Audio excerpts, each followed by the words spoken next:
You're listening to the Ask Drone U podcast. You ask, we answer your drone questions. Whether you're here to turn your passion into profit or you simply fly for fun, we're a community of learners and teachers who aspire to achieve greatness. We are Drone U. Hey everyone, and welcome to another edition of Ask Drone U. My name is Paul. My name is Rob.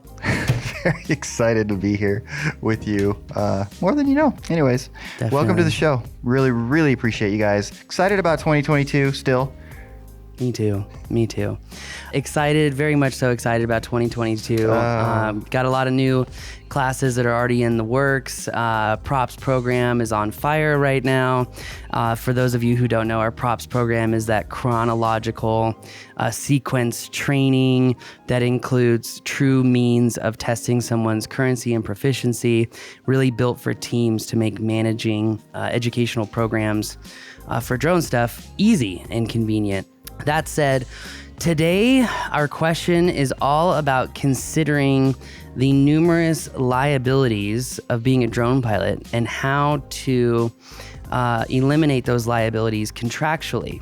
Now that said, I'm going to preface this show like I preface many shows and just kind of really focus and hone in on, you know, the habits and the routines and the systems that we teach in Flight Mastery. I genuinely and truly believe should eliminate 9 out of 10 potential problems for you, especially if you're following the rules of takeoff and landing. That will really help you. You conduct that battery test, the control sweep, etc.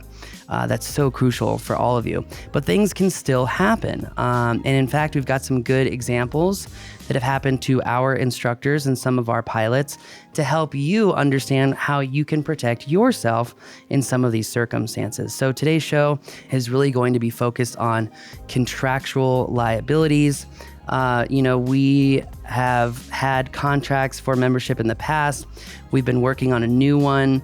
But I think to sponsor today's show, we are going to, and I'm unilaterally making a decision live here and haven't discussed it with Rob, but I want to give this free sponsorship to Jonathan Ruppert of Ruppert Law down in Florida. John is he's the one aviation lawyer who's been in the game for a very long time, especially when it comes to drones. His moral and ethical his business ethics are really, they're amazing, frankly. And he's also working on the federal case against remote ID.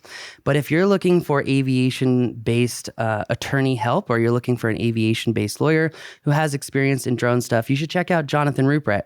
He does not know that he is sponsoring this segment right now. We just gave it to him. Merry Christmas, Happy New Year. But when it comes to contractual law stuff, he's done so much for the community. He's done so much for Drone U.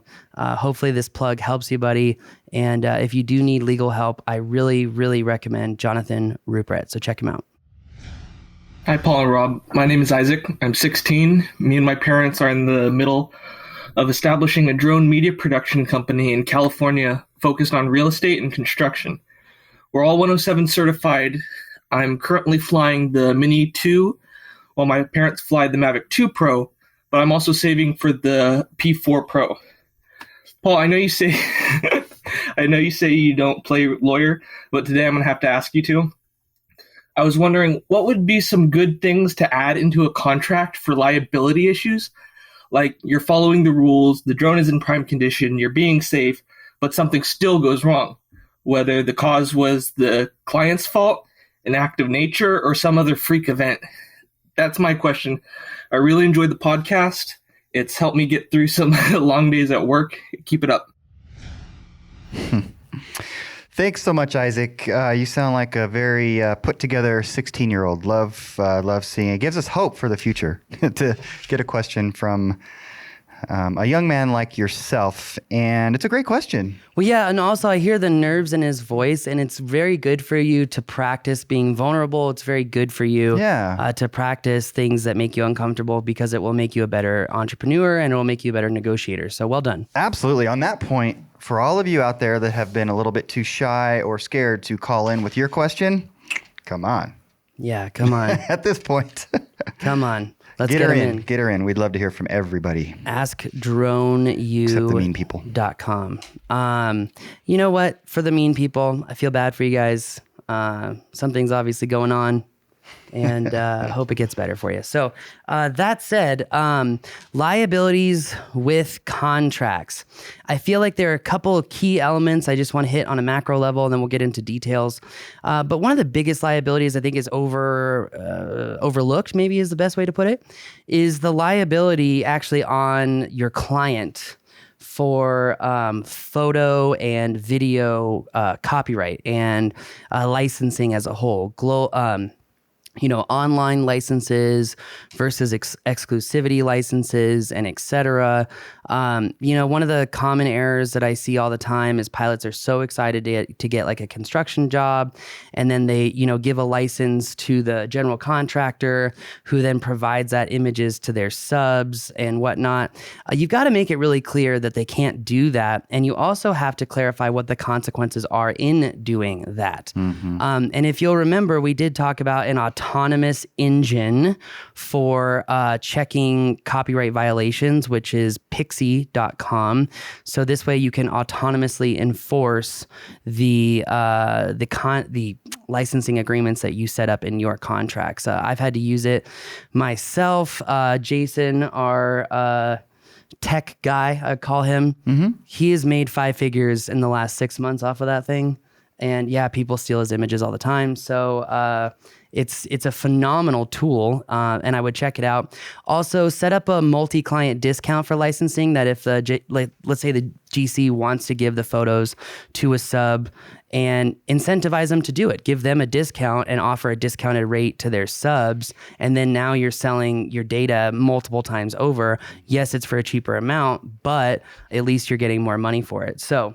Absolutely. I think that's the big number one. Number two, as far as liabilities are concerned, we've got a great story on this. I'm not going to name the pilot, though, for confidentiality reasons. But one of the biggest liabilities that you need to clarify in your contracts is radio interference liabilities, meaning that if, again, let's say that you are flying an event and it's a live event, I would stipulate in your contract that if any type of wireless routers are used or wireless systems to broadcast live feeds, I would clarify that if those systems are used and the drone runs into interference at all, that it is not your fault. It is actually the fault of your client for not doing their due diligence and communicating to everyone who is there when they can and when they cannot use their live streaming equipment to essentially oversaturate various radio channels that you're using to control the bird and also get that video downlink. Yeah. What that makes me think of is to sort of back up a little bit and think more broadly in terms of your agreements and say, so think through, this is the environment that I need to operate in this job effectively, safely, successfully. Don't mess with that. Yeah. Set up that environment. Yeah. 100%. Whatever that looks like. 100%. And I mean, there's a great story for this. We had an instructor who was flying a very large golf tournament who actually had a crash. And the golf course wanted to charge our instructor with damages to the greens because of the drone crashing. Pretty severe crash. And big drone. Big drone. Yeah, big drone. And honestly, they wanted to go after him. And they wanted money from him, but because he had thought this through, he had communicated it actually prior to them flying, that golf course ended up paying him. They ended up paying him for the loss of the drone because they were able to prove that, hey, during this period of time, there was some sort of Wi-Fi transmitter or live streaming transmitter that was turned on, oversaturating the channels, and that's what led to the crash. Now, that is kind of a rarity, but it's important. Just like Rob said, it happened. Think about the prime operating environment, and to kind of piggyback on that, Rob, I think it's important important, none of us want to think of like what if happens. And we always train pilots that when you're flying, you do not think of what if, because as soon as you think about what if, then you're distracted from piloting and what if happens. But before you fly, you should be thinking about all the what ifs. What could go wrong? Radio interference could go wrong. What could go wrong? Operating temperatures. Let's say you're flying some snowboarding event and temperatures go down below 20 degrees and now you're only getting 4 to 5 minutes of flight time. You want to make sure that in your contract it says, due to environmental pressures, the expectations of flight times can go down, and that is, subsequent to the operating environment. You may have a system to warm up your batteries, be constantly cycling your batteries, but I mean, I just flew the other night and it was 7 degrees on an Inspire 2 and I got about 4.5 minutes of flight time. Wow.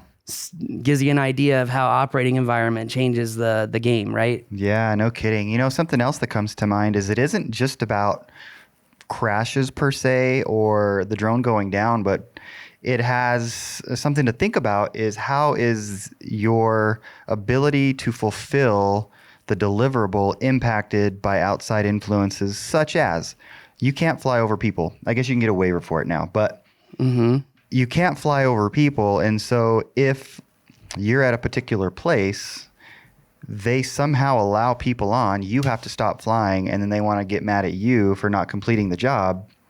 That's liability in some sense. It is. So you really got to think through all those sorts of scenarios. And also, what are you doing to, in in Part 107 rules, one of the additions was like you have to ensure in pre-flight that you clear the area of takeoff and landing and have some sort of plan to inhibit bystanders from walking into that area. And as we know from our handy dandy trusty firefighters, you can even have cones up and caution tape and whatnot, and people walk right through it. So, what steps are your clients taking to inhibit traffic into those areas? That's another thing to think about, just again, piggybacking off what you're saying. Yeah, absolutely. Just making sure that, because in a sense that could be considered a liability on your part because you didn't complete the job. Well, there's a reason that you didn't. And so you want to make sure that you've thought about that and put it in writing. 100%. All those sorts of things. And then we like a word called indemnify. So yeah, hold harmless. As many hold harmless and indemnification clauses as you can get in there, I suppose. I'm sure I'm saying something out of turn there, but in general, making sure that, if you can think about it, put it in there, right? I mean, yeah. I mean, really, I think what you gotta do is, what is every potential thing that can go wrong?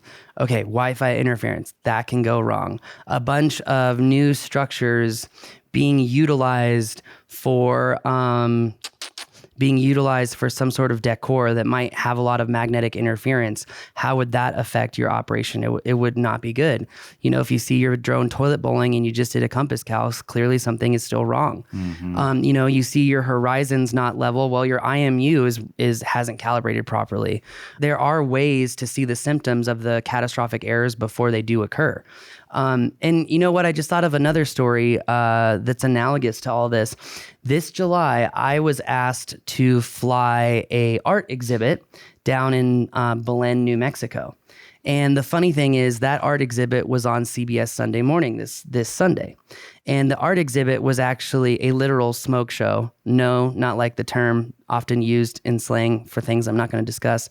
But it was a literal, it was 500 or 600 smoke tubes set up to create a certain level of smoke to create some sort of visualization. They asked me to fly that, and I had accepted at certain altitudes to fly it, and also I had raised my rate significantly to cover the potential of anything happening. Well, they decided not to hire us as drone pilots. And when I watched the footage this weekend, they didn't have any aerial stuff whatsoever of that demonstration. And I'm really glad there wasn't, because when I looked at all the footage they had, there were people everywhere, completely surrounding the thing. There's really no safe place to fly. The wind was blowing, so the smoke would have gotten in the bird. There are so many things that can go wrong. Think of, if you're flying infrastructure and you're flying smokestacks, you're flying wind turbines.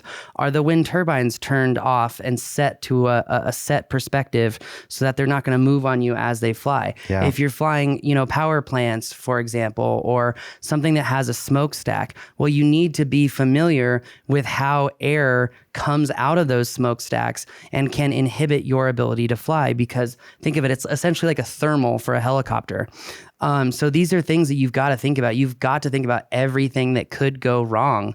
And I think you need to make it clear that while you are ultimately responsible as a drone pilot, you do need supplemental assistance to ensure a safe operating environment, and then laying out what that looks like. 100%.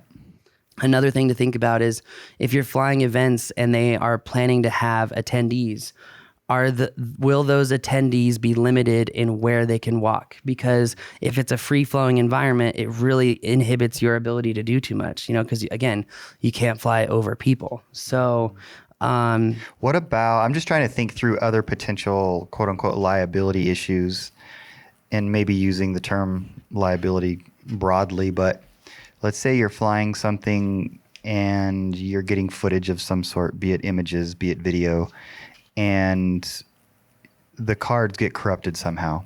You lose everything. Mm-hmm. Can you put something in the agreement that says if that happens, really sorry, but we're not going to be held liable? Yes. In fact, that happened to me. If you remember with Austin Keene, I lost that card. Of course, that was kind of amongst friends, right? That wasn't as formal. It was. They still paid me because I had essentially downloaded proxy clips of it that they were still able to use. But that's a very, very good example of like what happens if a SD card gets corrupted or an SSD gets corrupted, or something happened to inhibit transmission. This is why redundancy is so critical and important. And I've seen this happen with other TV productions too, because you watch drone footage and you can tell it's the proxy media, aka the footage that comes down from the drone on your phone, tablet, Crystal Sky, whatever, and it's recorded there. But it's based off of the transmission quality, so you can clearly see it pixelate in weird points. And I'm like, come on, Discovery Channel, like really? But they probably lost a card. Somebody had a corrupted card. That's right. I mean, Austin Keene, even during Worlds, I think it was 2016 in Worlds, we made a song on the ukulele called "My SD Card Got Corrupted." So. Was that he's sitting in the bedroom or whatever? Yes, yeah. I remember that. So it can happen. Many talents, I suppose.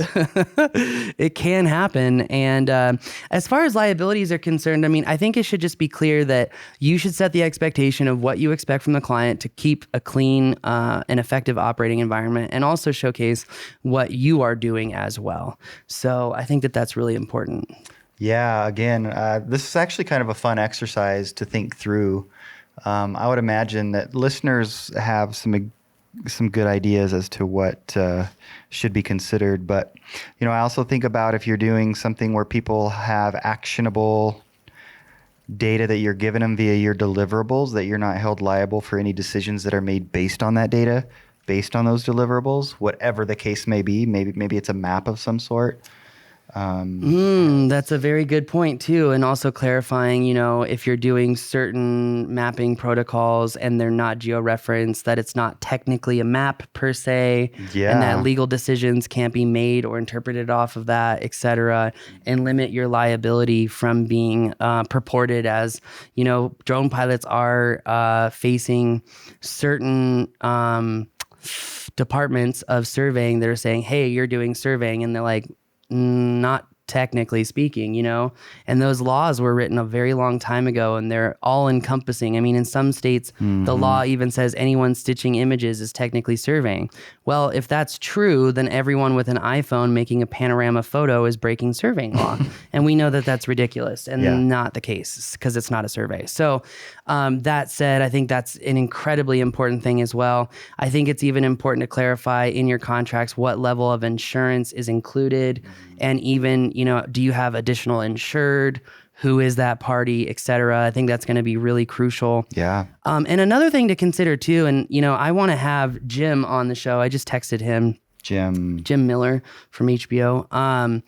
And, Jim made a really good point after listening to one of our shows. He's like, I think we need to talk about the additional insurance that drone pilots need. It's not just aviation insurance. You got to have a GL policy. And a lot of drone pilots that I know have never even considered a GL. GL stands for general liability. And I think it's really important to consider a GL policy as well, to also include things like theft. People may steal stuff from you. It's happened to Drone U. Literally Christmas morning. Yep, you heard it here. Christmas morning, we got robbed. And I think all of if you're in a city environment, it doesn't even matter what kind of city, red or blue, crime is through the roof right now. Mm-hmm. And you got to be thinking about these things. So hopefully we can get Jim on the show and kind of talk about the importance of GL and what type of GL policies to carry. But, we love Skywatch. We use Skywatch still. You can still earn educational rates through Skywatch if you come to a flight mastery class here at Drone U. But while that covers the vast majority of your flight operations, there are things outside of the flying environment, just like what Rob alluded to, that may not be covered under that policy and you will need coverage for. Yeah. Over the years, I've learned the hard way that it pays to review your policy and make sure you understand what's in it, because there's a part of me that thinks they don't really care whether you understand it or not. And I say that because, as you all probably know, those documents for your insurance are vast, they are thick, and they use a ton of terminology that who the heck knows what it means, right? It's like its own lingo. Literally. Yeah. And so it would behoove you, because I know what happens with insurance, and we're all guilty of this. It's a necessary evil, and we all try to just push through it and get it done. We want a good price. We think we're covered. We're paying for it. We're good. Well, you might not be. True. You might not be. And so and a good agent will not have any problem spending some extra time with you to make sure you understand what's in your policy. Yeah, run through the fine print. And if they're not cool with it, ditch them. Heck yeah. Ditch in a heartbeat. Them. Literally. It's in a heartbeat. Not hard. So I think we could sit here probably all morning long. It's kind of fun. Talking about what could go wrong. Yeah. And we've got a lot of good stories regarding that. But I think it's a good exercise for you to think about everything that could go wrong and then have some sort of plan for that. It's absolutely critical and crucial. Even certain things like if there's regulation change last minute, or one thing I would clarify too, maybe in your policy, is like, who is the actual controlling authority of the airspace? Because oftentimes you can run into, even think about our HOA. Our HOA here at Drone U tried telling us we couldn't shut down the parking lot to create a safe flying environment because they control the air. And as Rob knows, I had a very fun time educating this person. Don't mess with our air. Our sky. I love laying down some BDE. I'm just saying. So, but that said, it's important that everyone is fundamentally aware of the legal structure, right? Because states and municipalities and counties might be able to inhibit takeoff and landing in certain areas. They do not control the airspace. So I would make that clear, because sometimes you will get clients who are afraid of repercussions and not fully aware of the actual legal structure. And so I think that could be it too. But Rob, that's all I got. And I keep sitting here trying to think of more and more things that could go wrong. Flying at Topgolf and someone hits you with a golf ball. Like, I don't know. So yeah, well, I think of Kevin, right? Right. So, anyway. Anyways. Or, other Kevin, Kevin and Vanessa, someone comes out during your training and threatens you with a high caliber rifle. That happened. And, if anyone knows me, I'm kind of like the person where I want to educate that person and say, hold on, there's like nothing to worry about here. This is our job, blah, blah, blah. But that guy didn't even give us 10 seconds to say anything. And because we had students, I was like, well, we're going to pause. We're going to reach out to the landowner, have them call his neighbor, make sure that he knows what's going on. And sure enough, the guy with the rifle had some sort of drones documenting his property because of a legal matter. He was in a conflict with the contractor or something along those lines, right? Yeah. Yeah, and so he had drones flying really low again. Empathetically, I'm like, okay, I can understand why the guy was pissed, but even though you're angry and emotional, again, you can't let emotions rule your life. Seek to understand first. Because again, if he would have just asked us questions and would have been smart, he would have realized, one, no one was flying over his house. Two, camera wasn't ever pointed at it. Three, we were there with a big team. We had all the right stuff in place, etc. And, it's just one of those things. You have to be good at conflict management. Yeah, you weren't exactly clandestine out there. Not at all. No. Anyways, it's a great example of how you run into all sorts of people out there. Which is also a perfect example of why I do run clandestinely so much. Yeah, perhaps. Can't allow the opportunity. So True. Anyway, but I think that's going to do it for our show. If you have any suggestions or comments on this show, we would love to hear it.